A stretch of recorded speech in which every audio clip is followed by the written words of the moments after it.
आप सभी को नमस्ते। फंडामेंटल राइट की थर्ड वीडियो है ये। पहले हमने डिस्कस किया था आर्टिकल 14 से 18, फिर उसके बाद 19 और अब इस तीसरी वीडियो में आर्टिकल 20 से लेकर 22। शुरुआत में रिवीजन करते हैं कि मूल अधिकार शुरू कैसे हुए थे। 1915 से 1919 में बहुत सारे आंदोलन हुए थे। होम रूल लीग और कांग्रेस ने किए थे अंग्रेज़ों के खिलाफ। दबाव में अंग्रेज़ों को 1919 का एक्ट पास करना पड़ा, मॉन्टेग्यू और जेम्स रोड सुधार। इस एक्ट में ये बात लिखी हुई थी कि इनका हर 10 बाद रिव्यू किया जाएगा। तो रिव्यू किया गया साइमन कमीशन के थ्रू। साइमन कमीशन ने 1928 में अपनी रिपोर्ट दी। वो रिपोर्ट कांग्रेस वालों को बिल्कुल भी पसंद नहीं आई, तो कांग्रेस ने अपनी खुद की रिपोर्ट 1928 में नेहरू रिपोर्ट पेश की, जिसमें मूल अधिकार फंडामेंटल राइट का उल्लेख किया गया था पहली बार। इसी रिपोर्ट को 1931 में कराची सेशन में कांग्रेस के स्वीकार कर लिया गया, जिसकी अध्यक्षता की थी सरदार वल्लभ भाई पटेल ने। नेहरू रिपोर्ट किसने बनाई थी? मोतीलाल नेहरू जी ने। वो कौन थे? जवाहरलाल नेहरू के पिताजी। आगे बढ़ते हैं। आर्टिकल 20 क्या बोलता है, देखिए। अगर आपने कोई अपराध किया है तो आपको सज़ा कैसे दी जाएगी, क्या क्या प्रोसेस होगा और आपके अधिकार क्या होंगे। आर्टिकल 20 उसके बारे में बात करता है। Protection in respect of conviction of for offence, अपराधों के लिए दोष सिद्धि के संबंध में संरक्षण। आपको कोई मनमानी सज़ा नहीं दे सकता और आपको कोई कानून से जो सज़ा लिखी है उससे ज़्यादा सज़ा नहीं दे सकता। भाई पहले क्या हुआ करता था कि किसी ने कोई अपराध किया है तो राजा आदेश देता था कि इसका पैर काट दो। अगर वो राजा का प्रिय है तो कहेगा कि चलो छोटी मोटी सज़ा देते हैं, कोई कट मार दो इसके पैर पर। अगर वो राजा को बहुत अच्छा ही नहीं लगता तो कहेगा ठीक है इसका गला काट दो। इस तरह की सज़ा दी जाती थी, कोई फिक्स नहीं था कि इस अपराध के लिए क्या सज़ा दी जानी है। पर अकॉर्डिंग टू आर्टिकल 20 आप किसी को भी आर्बिट्ररी पनिशमेंट नहीं दे सकते, मनमानी सज़ा नहीं दे सकते। जो कानून में लिखा है वही सज़ा मिलेगी। किसी ने अपराध किया है उसके लिए एक सज़ा फिक्स है। आप किसी को एक्सेसिव पनिशमेंट नहीं दे सकते। मान लिया किसी ने आपकी बाइक चुरा ली और कानून में लिखा है अगर आप बाइक चोरी करते हो तो आपको 1 साल की सज़ा मिलेगी। पर आप मजिस्ट्रेट हो, आप ही की बाइक चोरी हुई है तो आप सोचोगे नहीं, मैं तो सिर्फ 2 साल की सज़ा दूंगा क्योंकि मैं दे सकता हूँ। कानून ये बोलता है कि आप ना तो मनमानी सज़ा दे सकते हो, ना जो कानून में लिखा है उसे ज़्यादा सज़ा दे सकते हो। इन 2 बातों की प्रोटेक्शन दी गई है। एक इसमें 3 इंपॉर्टेंट पॉइंट हैं, एग्ज़ाम में बहुत काम के हैं। पहला है no ex post facto law, इसको भी समझेंगे। नो डबल जियोपार्डी, दोहरी सज़ा से बचाओ। नो सेल्फ इंक्रिमिनेशन, आत्म अपराध स्वीकार्यता को से बचाओ। एक एक करके देखते हैं इनको। देखिए, protection in respect of conviction of offence, article 20 में पॉइंट मैंने बताया था no ex post facto law. इसका क्या मतलब हुआ? इसका ये मतलब होता है कि सिर्फ उसी जो कानून आज वैलिड है आपको उसी के अनुसार सज़ा दी जाएगी। ऐसा नहीं होगा कि आपने कोई अपराध किया था 1950 में और आज के अकॉर्डिंग आपको सज़ा दी जाए। एक उदाहरण से समझते हैं। हम सभी को पता है कि सिगरेट पीना स्वास्थ्य के लिए हानिकारक भी है और मना भी है। आप स्मोकिंग नहीं कर सकते पब्लिक प्लेस पे। पर 1950s में हमारे खुद के प्रधानमंत्री जी ने धुआंधार स्मोकिंग की है और पी भी नहीं है, औरों को पिलाई भी है। तो क्या हम आज के अनुसार जवाहरलाल नेहरू जी पर फ़ाइन लगा सकते हैं पब्लिक स्मोकिंग का? भाई नहीं लगा सकते। क्यों? क्योंकि हम सिर्फ उसी कानून को सज़ा दे सकते हैं, उसी कानून के अकॉर्डिंग पनिशमेंट दे सकते हैं किसी को जो उस समय अपराध हो। स्मोकिंग पीना पब्लिक प्लेस में 1950s में अपराध नहीं था, इसलिए नेहरू जी को सज़ा नहीं दी जा सकती। अब जो लोग विरोधी हैं वो कहेंगे कि देखो हमारे कैसे प्रधानमंत्री जी थे सिगरेट पी रहे थे, पर उस समय सब पिया करते थे। डॉक्टर्स तक सिगरेट पीते थे, सिगरेट कंपनियां डॉक्टर्स के लिए ऐड निकालती थी।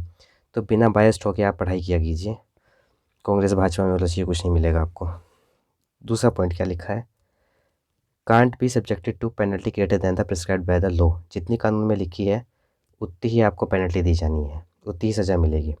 अगर आपका पुलिस ने चालान काटा और ये तय है कि अगर आपने हेलमेट नहीं पहनी है तो आपको 10,000 का चालान देना है, या अगर आपने लाइसेंस नहीं कैरी किया अपने साथ तो आपको 5,000 का चालान देना है। तो ये पुलिस कांस्टेबल इससे ज़्यादा का चालान आपका नहीं काट सकता, चाहे इसकी अथॉरिटी कुछ भी हो। ये 2 point no ex post facto law के आपको समझ में आ गए होंगे। आगे बढ़ते हैं। नो डबल जियोपार्डी, इसका क्या मतलब होता है? देखिए, आपको दोहरी सज़ा नहीं दी जा सकती। एक ही अपराध के लिए आपको 2 बार दंड नहीं दिया जा सकता। आपने कोई अपराध किया है, कहाँ पर? हरियाणा में। हरियाणा में आपको पुलिस ने पकड़ा, आपको जेल हो गई। आप 1 साल की जेल काट कर बाहर आए। आप घूमने के लिए चले गए, कहाँ पर? मणिपुर। तो ऐसा नहीं है मणिपुर की पुलिस आपको पकड़ेगी और फिर 1 साल जेल में डाल देगी। एक अपराध के लिए एक ही बार सज़ा होगी। नो सेल्फ इंक्रिमिनेशन, आत्मदोष सिद्धि नहीं। इसका मोटा मोटा हिसाब ये है कि अगर आपने कोई अपराध कर दिया है तो ये आपको साबित नहीं करना है कि आपने ये अपराध किया है, ये पुलिस का काम है ये साबित करना। अगर किसी ने कोई बाइक चुरा ली तो पुलिस की सिरदर्दी है कि वो सीसीटीवी कैमरे की हेल्प ले, आसपास के लोगों से पूछे कि देखो इस आदमी ने बाइक चुराते हुए आपको देखा या नहीं देखा, या एनी हाउ ये पुलिस का काम है कि आपको ने अपराध किया है, आप दोषी हो, इसको पुलिस को साबित करना पड़ेगा। आपको अपराध की स्वीकार्यता से छूट दी गई है। पर ये सभी की तीनों की तीनों चीज़ें तब वैलिड होती हैं जब आप या तो सिविल अपराध की बात कर रहे हो, या सॉरी, जब आप सिविल अपराध की बात ना कर रहे हो। अगर आप क्रिमिनल अपराधी हो, आपने किसी का मर्डर कर दिया, आपने किसी के पैसे चुरा लिया, आपने चोरी कर लिया, आपने डकैती डाल ली, तब ये तीनों चीज़ें आपके लिए अवेलेबल हैं। पर अगर आपने टैक्स नहीं दिया, आर्थिक मामले के अपराधी हो, या अपनी किसी ज़मीन के मामले में अपराधी हो, तो आपके पास कानून के पास ये शक्ति है कि वो पीछे जाकर भी आप पे आरोप लगा सकता है। इसका क्या मतलब हुआ देखिए, मान लिया 2020 में भारत की सरकार ये तय करती है कि जितने भी स्मार्टफ़ोन बनते हैं ना, उन पे हम 20% का टैक्स लेंगे। वो टैक्स लेंगे 2015 से। भाई 2015 में तो नोकिया या एप्पल को नहीं पता था कि स्मार्टफ़ोन पे 20% का टैक्स लग सकता है। ऑलराइट, अगर इकोनॉमिकल मैटर है और इंडियन गवर्नमेंट चाहती है तो वो पीछे जाकर, रेट्रोस्पेक्टिव टैक्स बोलते हैं इसको, पीछे जाकर भी आप पे टैक्स वसूल सकती है। ये अथॉरिटी सरकार के पास है।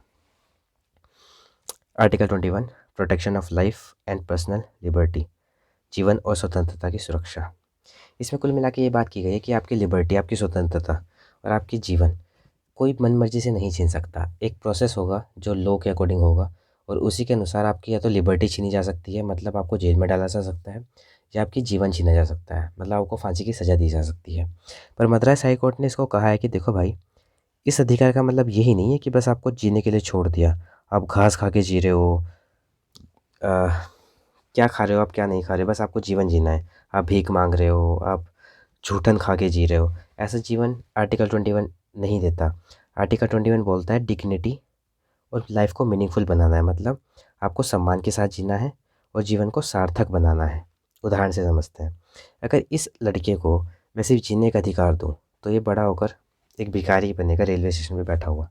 पर अगर मैं इस लड़के को जीवन का अधिकार दूँ इसके सम्मान के साथ, और इसका जीवन आगे अच्छा बन सके इसके साथ, तो संभव है ये पढ़े लिखे और बाद में एक नौकरी पेशा आदमी बन जाए। तो आर्टिकल 21 बेसिकली बात करता है कि आपको जीवन का अधिकार तो है, पर वो सम्मान और जीवन को सार्थक बनाने के साथ है। ये आर्टिकल दोनों के लिए अवेलेबल है, देशी और विदेशी, इंडियन और फॉरेनर्स, ये दोनों के लिए अवेलेबल है। शिक्षक अधिकार, राइट टू एजुकेशन, ये क्या बोलता है देखो, 6 से 14 साल तक के जितने बच्चे हैं उनको फ्री और आवश्यक शिक्षा दी जाएगी। मतलब क्या है, शिक्षा देनी ही है, ये कंपलसरी है, और ये शिक्षा फ्री ऑफ कॉस्ट होगी, टोटल फ्री। तो भाई जो प्राइवेट स्कूल होते हैं वो लाख लाख रुपए फ़ीस क्यों लेते हैं? क्योंकि प्राइवेट स्कूल के पास ये अथॉरिटी होती है कि वो इतना फ़ीस चार्ज कर सकते हैं। गवर्नमेंट ने अपने प्राइमरी स्कूल्स खोले हैं, अगर आपको फ्री शिक्षा चाहिए तो आप वहाँ से ले सकते हैं। पर ये अधिकार हमारा संविधान में मूल अधिकार नहीं था, ओरिजिनल अधिकार नहीं था। इसको कब जोड़ा गया? 18 अमेंडमेंट 2002 में, सॉरी। ये अमेंडमेंट 86 वाला इसलिए भी इम्पोर्टेंट हो जाता है क्योंकि ये एकमात्र ऐसा अमेंडमेंट है जिसमें फंडामेंटल राइट, नीति निर्देशक तत्व डीपीएसपी और फंडामेंटल ड्यूटीज़, इन तीनों में संशोधन किया गया था। 86 संशोधन हुआ था 2002 में, फंडामेंटल ड्यूटी जोड़ी गई थी 51A में, और 45 में जो डायरेक्टिव प्रिंसिपल्स हैं उसमें संशोधन किया गया था। आर्टिकल 22 क्या बोलता है? गिरफ्तारी के संबंध में सुरक्षा, protection against arrest and detention. हमने आर्टिकल 20 की बात की थी जब आपको ये बात बताई गई थी कि आपको, अगर आपने कोई अपराध किया है तो आपको क्या क्या सुरक्षा दी जाएगी। आर्टिकल 22 बात करता है जब आपको दोषी बना दिया गया है, आपके खिलाफ दोष सिद्ध हो रहा है, आपको गिरफ्तार कर लिया गया है, उस समय आपके पास क्या क्या उपलब्ध विकल्प हैं। देखिए, 2 तरह के व्यक्ति गिरफ्तार किए जाते हैं। एक तो वो जो पहले ही अपराध कर चुके हैं, ऑलरेडी क्राइम कमिटेड, उसको बोलते हैं प्यूनिटेटिव, दंडात्मक। एक होता है प्रिवेंटिव, जो अपराध किया नहीं है पर अपराध करने वाला है, उसे रोकने के लिए करते हैं, उसे बोलते हैं प्रिवेंटिव, निवारक। इसमें क्या क्या डिफरेंस है देखिए, सलमान खान ने एक हिरण मार दिया, अपराध कर चुके हैं इसलिए इन्हें गिरफ्तार किया गया, तो क्या है, प्यूनिटेटिव, यानी कि दंडात्मक इन्हें गिरफ्तारी की गई है। लेट्स सपोज इस आदमी के मन में विचार आया कि मैं कहीं पे बम ब्लास्ट करूँगा। पुलिस ने ये विचार कैप्चर कर लिया, पुलिस को पता लगा इसके व्हाट्सएप मैसेज से, पुलिस ने इसे गिरफ्तार कर लिया बम ब्लास्ट करने से पहले। इसको क्या बोलता है? प्रिवेंटिव, निवारक। इसको करने से रोक लिया है। अब जो प्यूनिटेटिव डिटेंशन होती है उसमें आपके तीन अधिकार हैं। पहला तो ये कि पुलिस को बताना पड़ेगा आपको गिरफ्तार क्यों किया गया है। उसके बाद आपको वकील की जो सुविधा है उसे लेने का अवसर दिया जाएगा, और 24 घंटे के अंदर आपके सामने मजिस्ट्रेट के सामने आपको पेश करना होगा। देखिए, ये सब याद करना है, बिल्कुल याद करना है, क्योंकि एग्ज़ाम्स में पूछते हैं और कोई बहुत टिपिकल भी नहीं है नहीं याद करना, इजीली आप याद कर सकते हो। और अगर मजिस्ट्रेट कहता है कि देखो इसको गिरफ्तार करके रखो तो ठीक है, अदरवाइज़ आपको 24 घंटे के अंदर, अगर मजिस्ट्रेट आगे नहीं बढ़ाता आपकी गिरफ्तारी, तो 24 घंटे के अंदर आपको छोड़ना होगा। ये देशी और विदेशी दोनों के लिए उपलब्ध है, पर शत्रु देश के लिए नहीं। शत्रु देश का मतलब है अगर इंडिया पाकिस्तान का युद्ध चल रहा हो तो जो पाकिस्तान के नागरिक हमने गिरफ्तार किए हैं उनके लिए आर्टिकल अवेलेबल नहीं होगा। प्रिवेंटिव डिटेंशन, जब आप निवारक पकड़े जाते हैं, मतलब आपने अपराध करने वाले थे पर उससे पहले ही आपने पुलिस ने आपको पकड़ लिया, तब इसमें आपको थोड़ा टफ क्राइटेरिया में रखा जाता है। इसमें आपको 3 महीने तक के लिए डिटेन करके रख सकती है पुलिस। आपके पास ये पावर होती है कि देखो आप आदेश के विरुद्ध आवेदन कर सकते हैं, पर वो आवेदन एक्सेप्ट होगा इसकी कोई गारंटी नहीं होती। संसद, पार्लियामेंट और स्टेट लेजिस्लेचर, राज्य विधानसभा, दोनों के पास अधिकार है कि वो इस संबंध में प्रिवेंटिव डिटेंशन, निवारक डिटेंशन के संबंध में लॉ बना सकती है। ये क्वेश्चन आया हुआ है बेसिकली, शायद किसी एग्ज़ाम में आया था, ग्रुप सी लेवल की एग्ज़ाम में, कि कौन कौन सी वो संस्थाएं हैं जो निवारक जो गिरफ्तारी होती है उसके संबंध में अपराध कानून बना सकती हैं। यूपीएससी भी पूछ चुकी है इसको। Unlawful activities prevention act, UAPA, निवारक प्रिवेंटिव का ही एक रूप है। जब आपने कोई अपराध किया ना हो पर आप करने वाले हों, उसके लिए आपको रोका जाए।